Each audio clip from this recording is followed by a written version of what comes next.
Jamie Cox joins me now on Your Sport Swindon. Jamie, thank you for joining us. Some big news last night. You signed with Eddie Hearn's Matchroom Boxing. So, your reaction? Yeah, it's great. I'm absolutely buzzing about it, and with Eddie Hearn, it's great to be with the main guy in world boxing. Well, for me, he is. We have the most UK champion, most world champions, sorry, and Eddie's the man with doing that and making all the big fights happen. Kell Brook Golovkin, and now obviously he's got the biggest fight ever, which is happening at Wembley next weekend with Joshua and Klitschko. So he's really the main guy in boxing at the minute. What will this mean for your career now? He's going to open up the doors to get the big fights, and that's from day one. That's what I've always wanted, to be in the big fights, and Eddie can do that, and I really believe he will make them happen, and then all it is down to me to go out there and do the job. Obviously, you've been chasing this world title for a while. Frank Warren, promised it to you several times, and it just didn't happen for one reason or another. You're confident that Eddie will deliver what he said? Yeah. I mean, already it's gone from strength to strength with Eddie. Great.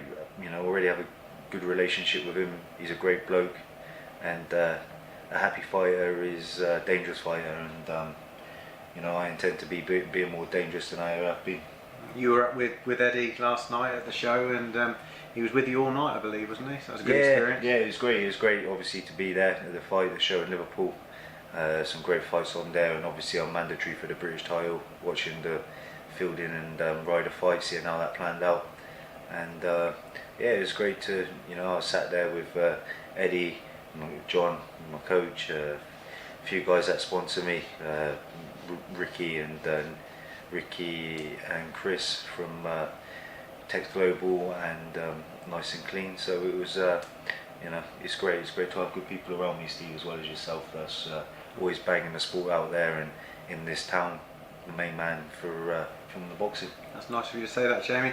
The fight you watched last night, the John Ryder Rocky Fielding fight, what did you make of it? I thought it was a good fight. I thought Ryder didn't get really go until later in the fight, and he should have made his mark from earlier on, and he could have maybe turned it round and won the fight. But Fielding got the earlier rounds in with the more correct and nice cleaner punch in, and that's what paid off in the end, and Fielding won the fight. And like you said, you're mandatory now for the British title, so it looks like you will face Rocky Fielding at some point. Yeah. Thoughts on facing him and how you deal with him? He's a nice little boxer, and but I've been sparring world champions, and doing the job on world champions, and at the end of the day, I am ready for a world champion, and if that's who I've got to face next, no problem. I'll just wipe him out. I'm not having no one take the bread off my table, and wipe him out and get that world title as soon as possible with Eddie. Yeah, the British title wasn't necessarily a route you were going to go down, because it looked like the world title was going to arrive sooner. But now are you kind of more accepting that you've got to get the British first to get there? Well, considering what Eddie said, it's like that's just an option. One scenario to fight for that, which I'll take no problem. And I just Eddie knows me, like he said. He don't know no one at 168 that I'm not bothered by anyone, and I'll fight anyone, and which it makes his job a lot easier. And whatever he has big plans, so he wants big movements, and the fastest way to get, or the best way to get there, I'll leave that all with him, and I'll just go and do my job with John, and also Des down in TDF, and we're just preparing, ready for obviously doing some serious damage. There's lots of big names out there, and we could go through them all, and you tell me you knock them all out as you have done in the past. And there was one name mentioned last night, Chris Eubank Jr., and that's a fight you'd love. That is a fight I'd love, because Eubank, I don't know them personally or nothing.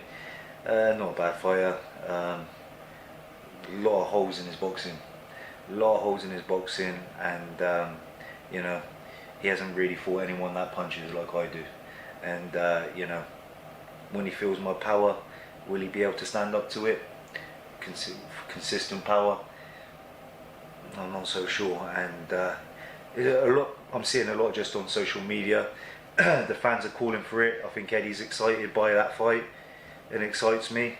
You know, I love challenge is what I love. That is what really excites me more than anything, is a challenge.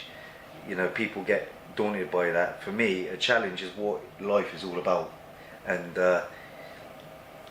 if what people, you know, people's opinions, if what it, I'd love to have it. Well, sport's all about opinions, and Yeah. I think it's fair to say you do rate Chris Eubank Jr., but you just feel confident you've got his number. Yeah, definitely. Can he beat me on boxing? No. Has he got more fitness than me? No. Does he have more power than me? No. Is he faster than me? Maybe equal speed. So there's more boxers that I tick, and when I hit him on the button, I'm sure he'll fold. Now, your last fight was in October, and it's probably a fight you'd rather forget. You know, what was your reaction to that fight, and maybe some of the criticism that you got afterwards as well? Yeah, of course. You know, obviously it's always going to be difficult to beat 3 first-round knockout wins, and then you know, I had a task of boxing on a very small show.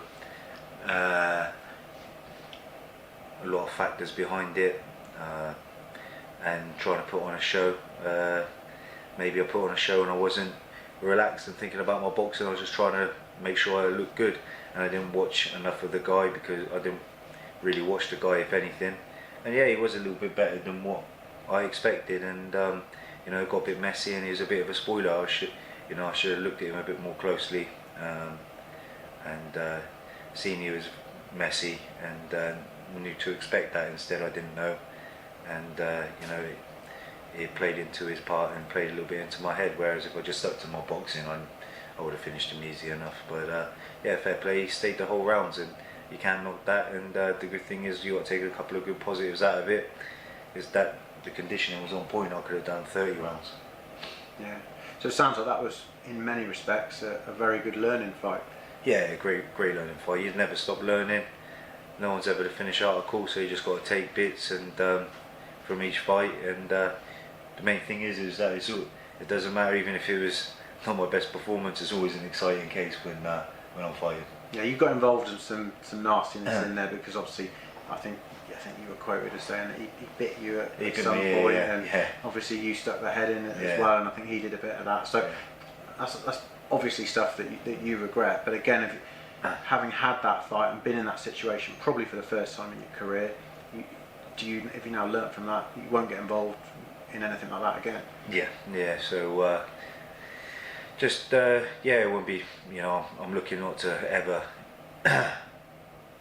get into that sort of mind frame again, into a fight, and just being nice and cool as I always am, being a cold sort of killer in the ring. Yeah.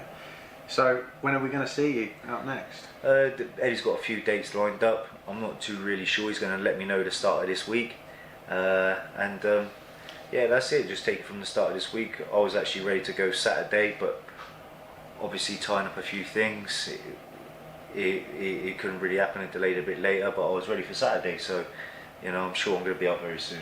Yeah, and what sort of a fight will that be? It won't. I'm assuming it won't be the British title straight away. No, I'm mandatory for the British. The first fight, I'm just speaking to Eddie. The first fight will be against a good opposition, but it won't be the British title. The first one, though. But you're in good shape. Training's going well. You're ready to go. I'm ready to go. Ready to go right now. So, you know, it's just a little bit more extra training that I can get in the bank.